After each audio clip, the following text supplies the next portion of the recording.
Lord Jim, A Tale, by Joseph Conrad. Chapter 1.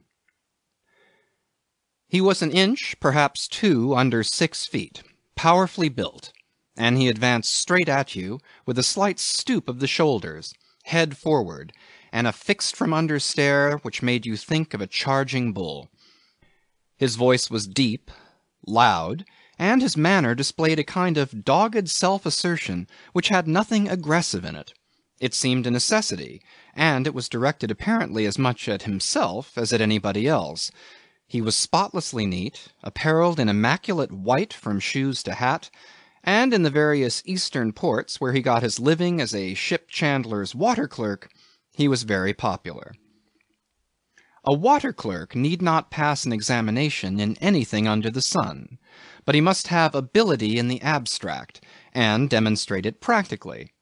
His work consists in racing under sail, steam, or oars, against other water clerks for any ship about to anchor, greeting her captain cheerily, forcing upon him a card, the business card of the ship chandler, and on his first visit on shore, piloting him firmly, but without ostentation, to a vast cavern-like shop, which is full of things that are eaten and drunk on board ship, where you can get everything to make her seaworthy and beautiful, from a set of chain hooks for her cable to a book of gold leaf for the carvings on her stern, and where her commander is received like a brother by a ship chandler he has never seen before. There is a cool parlor, easy chairs, bottles, cigars, writing implements, a copy of harbor regulations, and a warmth of welcome that melts the salt of a 3 months' passage out of a seaman's heart. The connection thus begun is kept up, as long as the ship remains in harbor, by the daily visits of the water clerk. To the captain he is faithful like a friend and attentive like a son, with the patience of Job, the unselfish devotion of a woman, and the jollity of a boon companion. Later on the bill is sent in. It is a beautiful and humane occupation. Therefore good water clerks are scarce. When a water clerk who possesses ability in the abstract has also the advantage of having been brought up to the sea, he is worth to his employer a lot of money and some humoring. Jim had always good wages, and as much humoring as would have bought the fidelity of a fiend. Nevertheless, with black ingratitude, he would throw up the job suddenly and depart. To his employers the reasons he gave were obviously inadequate. They said, "Confounded fool," as soon as his back was turned. This was their criticism on his exquisite sensibility. To the white men in the waterside business, and to the captains of ships, he was just Jim, nothing more. He had, of course, another name, but he was anxious that it should not be pronounced. His incognito, which had as many holes as a sieve, was not meant to hide a personality, but a fact. When the fact broke through the incognito, he would leave suddenly the seaport where he happened to be at the time, and go to another, generally farther east. He kept to seaports because he was a seaman in exile from the sea, and had ability in the abstract, which is good for no other work but that of a water clerk. He retreated in good order towards the rising sun, and the fact followed him casually but inevitably. Thus, in the course of years, he was known successively in Bombay, in Calcutta, in Rangoon, in Penang, in Batavia, and in each of these halting places was just Jim the water clerk.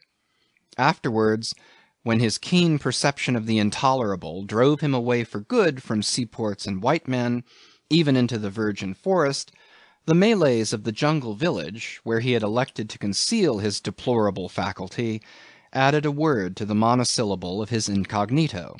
They called him Tuan Jim, as one might say, Lord Jim. Originally he came from a parsonage. Many commanders of fine merchant ships come from these abodes of piety and peace. Jim's father possessed such certain knowledge of the unknowable as made for the righteousness of people in cottages without disturbing the ease of mind of those whom an unerring providence enables to live in mansions. The little church on a hill had the mossy grayness of a rock seen through a ragged screen of leaves. It had stood there for centuries, but the trees around probably remembered the laying of the first stone. Below, the red front of the rectory gleamed with a warm tint in the midst of grass plots, flower beds, and fir trees, with an orchard at the back, a paved stable yard to the left, and the sloping glass of greenhouses tacked along a wall of bricks. The living had belonged to the family for generations, but Jim was one of 5 sons, and when, after a course of light holiday literature, his vocation for the sea had declared itself, he was sent at once to a training ship for officers of the mercantile marine. He learned there a little trigonometry and how to cross topgallant yards. He was generally liked. He had the 3rd place in navigation, and pulled stroke in the first cutter. Having a steady head with an excellent physique, he was very smart aloft. His station was in the foretop, and often from there he looked down, with the contempt of a man destined to shine in the midst of dangers, at the peaceful multitude of roofs cut in two by the brown tide of the stream, while scattered on the outskirts of the surrounding plain, the factory chimneys rose perpendicular against the grimy sky, each slender like a pencil, and belching out smoke like a volcano. He could see the big ships departing, the broad-beamed ferries constantly on the move, the little boats floating far below his feet, with the hazy splendor of the sea in the distance, and the hope of a stirring life in the world of adventure. On the lower deck, in the babble of 200 voices, he would forget himself, and beforehand live in his mind the sea life of light literature. He saw himself saving people from sinking ships, cutting away masts in a hurricane, swimming through a surf with a line, or as a lonely castaway, barefooted and half-naked, walking on uncovered reefs in search of shellfish to stave off starvation. He confronted savages on tropical shores, quelled mutinies on the high seas, and in a small boat upon the ocean kept up the hearts of despairing men, always an example of devotion to duty, and as unflinching as a hero in a book. "Something's up. Come along." He leaped to his feet. The boys were streaming up the ladders. Above could be heard a great scurrying about and shouting, and when he got through the hatchway, he stood still, as if confounded. It was the dusk of a winter's day. The gale had freshened since noon, stopping the traffic of the river, and now blew with the strength of a hurricane in fitful bursts that boomed like salvos of great guns firing over the ocean. The rain slanted in sheets that flicked and subsided, and between whiles Jim had threatening glimpses of the tumbling tide, the small craft jumbled and tossing along the shore, the motionless buildings in the driving mist, the broad ferry boats pitching ponderously at anchor, the vast landing stages heaving up and down and smothered in sprays. The next gust seemed to blow all this away. The air was full of flying water. There was a fierce purpose in the gale, a furious earnestness in the screech of the wind, in the brutal tumult of earth and sky, that seemed directed at him, and made him hold his breath in awe. He stood still. It seemed to him he was whirled around. He was jostled. "Man the cutter!" Boys rushed past him. A coaster running in for shelter had crashed through a schooner at anchor, and one of the ship's instructors had seen the accident. A mob of boys clambered on the rails, clustered round the davits. "Collision, just ahead of us. Mr. Simon saw it." A push made him stagger against the mizzen-mast, and he caught hold of a rope. The old training ship, chained to her moorings, quivered all over, bowing gently head to wind, and with her scanty rigging humming in a deep bass the breathless song of her youth at sea.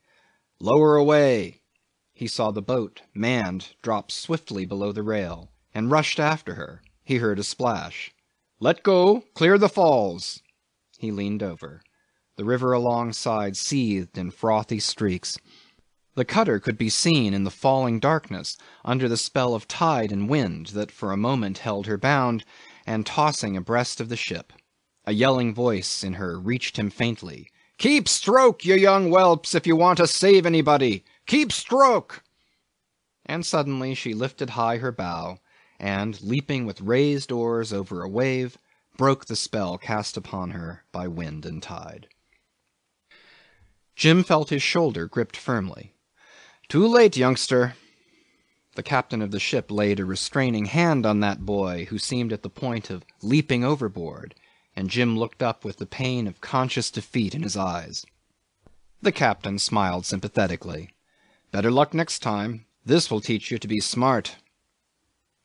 A shrill cheer greeted the cutter. She came dancing back, half full of water, and with 2 exhausted men washing about on her bottom boards. The tumult and the menace of the wind and sea now appeared very contemptible to Jim, increasing the regret of his awe at their inefficient menace. Now he knew what to think of it. It seemed to him he cared nothing for the gale. He could affront greater perils. He would do so, better than anybody. Not a particle of fear was left. Nevertheless, he brooded apart that evening when the bowman of the cutter, a boy with a face like a girl's and big grey eyes, was the hero of the lower deck. Eager questioners crowded round him. He narrated. "I just saw his head bobbing, and I dashed my boat-hook in the water. It caught in his breeches, and I nearly went overboard, as I thought I would, only old Simons let go the tiller and grabbed my legs. The boat nearly swamped. Old Simons is a fine old chap. I don't mind him a bit being grumpy with us. He swore at me all the time he held my leg, but that was only his way of telling me to stick to the boat-hook. Old Simons is awfully excitable, isn't he? No, not the little fair chap. The other, the big one with the beard. When we pulled him in, he groaned, 'Oh, my leg, oh, my leg,' and turned up his eyes. Fancy such a big chap fainting like a girl. Would any of you fellows faint for a jab with a boat-hook? I wouldn't. It went into his leg so far." He showed the boat-hook, which he had carried below for the purpose, and produced a sensation. "No, silly, it was not his flesh that held him. His breeches did. Lots of blood, of course." Jim thought it a pitiful display of vanity. The gale had ministered to a heroism as spurious as its own pretence of terror. He felt angry with the brutal tumult of earth and sky for taking him unawares and checking unfairly a generous readiness for narrow escapes.